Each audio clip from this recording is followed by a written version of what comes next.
आज है 25 मई 2025, दिन रविवार। न्यूज 80 पर यूपी की सुर्खियों में आपका स्वागत है। चलिए देखते हैं यूपी की 15 खबरें फटाफट अंदाज में। उत्तर प्रदेश सरकार ने अपने हर शहर को सुंदर, सुव्यवस्थित और आधुनिक बनाने के लिए एक बड़ा कदम उठाया है। मुख्यमंत्री योगी आदित्यनाथ के नेतृत्व में सरकार ने नए सिरे से जोनल प्लान तैयार करने का निर्णय लिया है। दरअसल इसका उद्देश्य हर शहर की विशेष जरूरतों के अनुसार उसका विकास करना और जीवन स्तर को बेहतर बनाना है। राज्य सरकार ने इस संबंध में शासनादेश जारी कर सभी विकास प्राधिकरणों को निर्देश भेजे हैं कि वे नए जोनल प्लान तैयार करें। ये योजना न केवल शहरों की सूरत बदलने का काम करेगी, बल्कि शहरवासियों की जिंदगी को भी आसान और बेहतर बनाएगी। हर शहर की अपनी अलग अलग जरूरतें होती है, इसलिए एक समान योजना हर जगह लागू करना सही नहीं होगा। उत्तर प्रदेश सरकार ने प्रदेश के करोड़ों बच्चों के अभिभावकों के लिए राहत भरी बड़ी घोषणा की है। मुख्यमंत्री योगी आदित्यनाथ के नेतृत्व में राज्य सरकार ने कक्षा 1 से 8 तक के बच्चों के लिए यूनिफॉर्म खरीदने के लिए 487 करोड़ रुपए की भारी राशि जारी करने की मंजूरी दे दी है। योजना शिक्षा क्षेत्र में बच्चों के हित को ध्यान में रखते हुए चलाई जा रही है, ताकि आर्थिक तंगी के कारण किसी भी बच्चे को पढ़ाई से वंचित न रहना पड़े। इस योजना के तहत राज्य सरकार सीधे बच्चों के अभिभावकों के बैंक खातों में आर्थिक सहायता राशि ट्रांसफर करेगी। इसका उद्देश्य पारदर्शिता बनाए रखना और सहायता का लाभ सही समय पर सही लोगों को पहुंचाना है। मुख्यमंत्री योगी आदित्यनाथ 26 मई को लोक भवन में आयोजित एक विशेष कार्यक्रम के दौरान इस योजना के तहत पैसे सीधे अभिभावकों के खाते में भेजेंगे। केंद्र सरकार की पीएम किसान सम्मान निधि योजना के तहत पात्र किसानों को सालाना 6,000 रुपए की वित्तीय मदद दी जाती है। दरअसल यह 2,000 रुपए की 3 बराबर किस्तों में दी जाती है। इसका फायदा देश के करोड़ों किसान उठा रहे हैं। हालांकि अभी भी बहुत से किसान तक पीएम किसान योजना का लाभ नहीं पहुंच रहा है।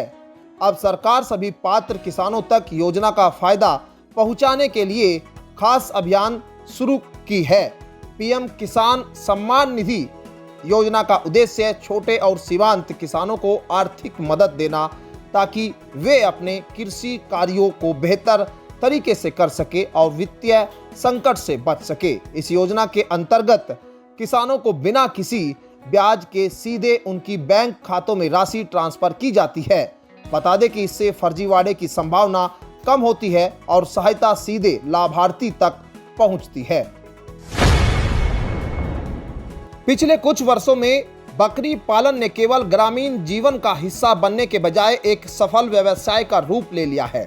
सरकार ने किसानों को इस क्षेत्र में प्रोत्साहित करने के लिए विशेष योजनाएं शुरू की, जिनमें किसान न केवल अपनी आर्थिक स्थिति मजबूत कर रहे हैं, बल्कि रोजगार के नए अवसर भी पैदा कर रहे हैं। सरकार ने किसानों के लिए एक लाभकारी योजना बनाई है, जिसमें किसान लगभग 2 लाख रुपए की लागत पर 100 बकरियां और 5 बकरे पाल सकते हैं। इस योजना के तहत सरकार किसानों को 50% सब्सिडी के साथ ऋण भी उपलब्ध कराती है, जिससे किसानों का आर्थिक बोझ काफी हद तक कम हो सकता है। यह सब्सिडी और ऋण किसानों को बेहतर स्टार्टअप पूंजी प्रदान करता है। बकरी पालन से किसान हर साल लगभग 9 लाख रुपए तक की आय अर्जित कर सकते हैं। इससे आजीविका में सुधार होने की संभावना है। उत्तर प्रदेश में योगी सरकार ने ग्रामीण इलाकों की तस्वीर बदलने का बड़ा मिशन शुरू किया है।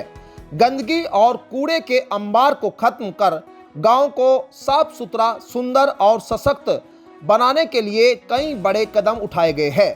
बीते 2 वर्षों में राज्य सरकार की इन पहलों से 90,000 से अधिक गांव स्वच्छता के क्षेत्र में बेहतर स्थिति में आ गए हैं, जिससे ग्रामीण जीवन में गुणवत्ता और स्वास्थ्य दोनों में सुधार हुआ है। सरकार ने ग्रामीण स्वच्छता को बढ़ावा देने के लिए विभिन्न कार्यक्रम और अभियान चलाए हैं। गांव में साफ सफाई के लिए जरूरी उपकरण, संसाधन और परीक्षण उपलब्ध कराए गए हैं। लोगों को जागरूक करने के लिए पंचायत स्तर पर जागरूकता अभियान चलाए गए ताकि हर परिवार स्वच्छता में योगदान दे सके। इससे कचरे के सही निपटान की प्रक्रिया स्थापित हुई और खुले में कूड़ा फेंकने की आदत खत्म हुई।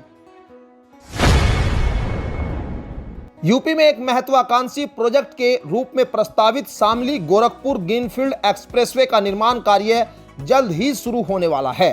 करीब 650 किलोमीटर लंबा यह एक्सप्रेसवे राज्य के पश्चिमी हिस्से को पूर्वी हिस्से से जोड़ने में अहम भूमिका निभाएगा। इसे 11 अलग अलग पैकेज में बांटकर तेजी से पूरा करने की योजना है ताकि क्षेत्रीय कनेक्टिविटी को मजबूत किया जा सके और आर्थिक विकास को नई गति दी जा सके। शामली गोरखपुर एक्सप्रेसवे राज्य के महत्वपूर्ण शहरों और जिलों को जोड़ते हुए बरेली के नैनीताल रोड और पीलीभीत रोड से जुड़ जाएगा। दरअसल यह सड़क विकास और आर्थिक क्रियाकलापों के लिए एक मजबूत आधार प्रदान करेगी। एक्सप्रेसवे के निर्माण से न केवल माल ढुलाई और यातायात में सुधार होगा बल्कि आम जीवन पर भी इसका असर होगा। उत्तर प्रदेश सरकार ने सहारनपुर से हिमाचल प्रदेश के पावटा साहिब को जोड़ने वाली ग्रीनफील्ड रोड के निर्माण के लिए शासन को प्रस्ताव भेज दिया है। इस परियोजना का मकसद क्षेत्रीय कनेक्टिविटी को बेहतर बनाना और लोगों के आवागमन को सुगम बनाता है। प्रस्तावित सड़क लगभग 10 किलोमीटर लंबी और 7 मीटर चौड़ी होगी, जिसके निर्माण पर लगभग 45.80 करोड़ रुपए की लागत आएगी। यह नई सड़क सहारनपुर के चिल्काना क्षेत्र से हिमाचल प्रदेश की ओर जाने वाले मार्ग को बेहतर बनाएगी। इससे न केवल स्थानीय लोगों का सफर आसान होगा बल्कि व्यापार और पर्यटन के क्षेत्र में भी नए अवसर खुलेंगे। पावटा साहिब एक धार्मिक और पर्यटन स्थल के रूप में जाना जाता है, इसलिए इस सड़क के बनने से पर्यटकों को भी सुविधा होगी। उत्तर प्रदेश के विकास के लिए एक महत्वपूर्ण पहल के तहत गोरखपुर और सिलीगुड़ी के बीच 6 लेन का आधुनिक एक्सप्रेसवे बनने जा रहा है। केंद्र सरकार ने इस महत्वाकांक्षी योजना को मंजूरी दे दी है और भूमि अधिग्रहण की प्रक्रिया भी तेजी से शुरू हो चुकी है। दरअसल इस योजना के पूरा हो जाने से न केवल दोनों शहरों के बीच यातायात की सुविधा बढ़ेगी बल्कि प्रदेश के आर्थिक और सामाजिक विकास को भी एक नई दिशा मिलेगी। यह 6 लेन का एक्सप्रेसवे आधुनिक तकनीक और उच्च गुणवत्ता के मानकों के अनुरूप बना जाएगा, जिससे लंबी दूरी के सफर में समय की बचत होगी और यात्रियों को सुरक्षित और आरामदायक यात्रा का अनुभव मिलेगा। वर्तमान में गोरखपुर से सिलीगुड़ी की दूरी को पार करने में कई घंटे लगते हैं, लेकिन इस एक्सप्रेसवे के बन जाने के बाद यह समय काफी घट जाएगा। दिल्ली से सटे राष्ट्रीय राजधानी क्षेत्र के गाजियाबाद में पुलिस विभाग की सुरक्षा व्यवस्था को और बेहतर बनाने के लिए 11 नए थानों की स्थापना प्रस्तावित है। इनमें से 3 थानों के लिए जमीन चिन्हित कर ली गई है और अब पुलिस विभाग के नाम इन जमीनों का आवंटन होने का इंतजार है। इस पहल से गाजियाबाद में कानून व्यवस्था और सुरक्षा की स्थिति में मजबूती मिलने की उम्मीद है। गाजियाबाद एक तेजी से बढ़ता हुआ महानगर है, जहां जनसंख्या और औद्योगिक विकास के साथ ही अपराध की घटनाओं में भी वृद्धि हो रही है। मौजूदा थानों की सीमित क्षमता और अधिक कार्यभार के कारण अपराध नियंत्रण में चुनौतियां आ रही है। नए थानों की स्थापना से पुलिस के संसाधनों में वृद्धि होगी, जिससे वे बेहतर ढंग से जनता की सेवा कर सकेंगे। इससे अपराधों की त्वरित जांच, कानून व्यवस्था में सुधार संभव है। उत्तर प्रदेश के पूर्वांचल और दक्षिणांचल के बिजली कर्मचारी निजीकरण के विरोध में 29 मई से हड़ताल पर जाने का ऐलान कर चुके हैं। बिजली कर्मचारियों की यह हड़ताल प्रदेश के बिजली वितरण क्षेत्र में बड़े पैमाने पर व्यवधान पैदा कर सकती है। इसको देखते हुए सरकार ने भी हड़ताली कर्मचारियों पर कड़ा रुख अपनाने का निर्णय लिया। यूपी पावर कॉरपोरेशन लिमिटेड ने सख्त निर्देश जारी किए कि यदि कोई कर्मचारी बिजली आपूर्ति में बाधा डालता है या ऐसा करने की कोशिश करता है तो उसे बिना किसी जांच पड़ताल के नौकरी से तुरंत निकाला जा सकेगा। बिजली कर्मचारियों का कहना है कि सरकार की निजीकरण नीति उनके अधिकारों और नौकरी की सुरक्षा के लिए खतरा है। वे निजीकरण के खिलाफ आवाज उठा रहे हैं क्योंकि इससे उनके वेतन, सेवा शर्तों और भविष्य की अनिश्चितता बढ़ सकती है। रायबरेली वालों के लिए एक अच्छी खबर है, जहां शहर की सड़कों की बदहाली और गड्ढों से जल्द ही निजात मिलने वाली है। रायबरेली की 15 सड़कें का स्वरूप रंग बदलने वाला है। नगर पालिका की ओर से राष्ट्रीय स्वच्छ वायु कार्यक्रम के तहत ये काम किए जाएंगे। शहरों को गड्ढा मुक्त सड़कें तो मिलेगी ही, साथ ही पॉल्यूशन भी कम होगा और हवा सुधरेगी। एनकैप के तहत सड़कों के निर्माण से लोगों को राहत मिलेगी। रायबरेली की जिलाधिकारी हर्षिता माथुर के प्रयास से लंबे समय से बदहाल सड़कों की समस्या से जूझ रहे लोगों को जल्द ही निजात मिलेगी। शहर की 15 सड़कों का नवीनीकरण कराए जाने की तैयारी की जा रही है। इसके साथ ही 4 सड़कों की पटरियों पर इंटरलॉकिंग का काम भी जल्द शुरू हो जाएगा। मैनपुरी से होकर गुजरने वाले नेशनल हाईवे 84 की वजह से अक्सर नगर में जाम लग जाता है, तो वहीं इस हाईवे से आगरा, मथुरा समेत कई जिलों के यात्रियों को भी जाम की वजह से काफी दिक्कतों का सामना करना पड़ता है। मैनपुरी नगर को जाम की समस्या से निजात दिलाने के लिए अब नया बाईपास बनेगा, जिससे नगर में तो जाम की समस्या से राहत मिलेगी ही, साथ ही आगरा मथुरा नेशनल हाईवे 84 के यात्रियों का सफर भी फर्राटेदार और सुविधाजनक हो जाएगा। यह 4 लेन हाईवे जो सिकोहाबाद से भोगांव तक जाता है, आगरा मथुरा जाने वाले लोगों के लिए महत्वपूर्ण है। इस हाईवे का इस्तेमाल फर्रुखाबाद, कन्नौज, शाहजहांपुर, हरदोई के जिले के लोग भी करते हैं, इसलिए उनका सफर भी आसान होगा। दरअसल प्रस्तावित बाईपास के लिए कई गांव के किसानों की जमीन अधिग्रहित की जाएगी। समाजवादी पार्टी के संभल से सांसद जिया उर रहमान बर की मुश्किलें थमने का नाम नहीं ले रही है।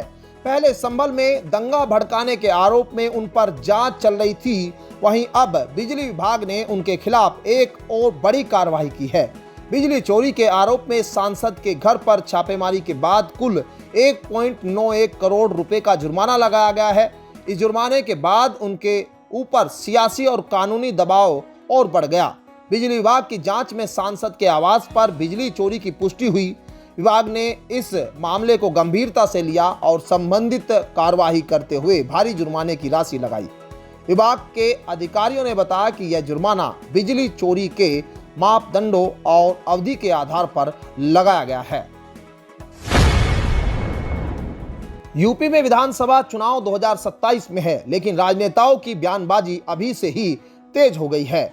पिछले दिनों डिप्टी सीएम ब्रजेश पाठक और सपा सोशल मीडिया पर उपजा विवाद थमा भी नहीं है कि आज सरकार में डिप्टी सीएम केशव प्रसाद मौर्य और समाजवादी पार्टी को फिर से समाप्तवादी पार्टी कहा और कहा कि 2027 का चुनाव अखिलेश यादव के लिए मुंगेरी लाल के हसीन सपने की तरह है।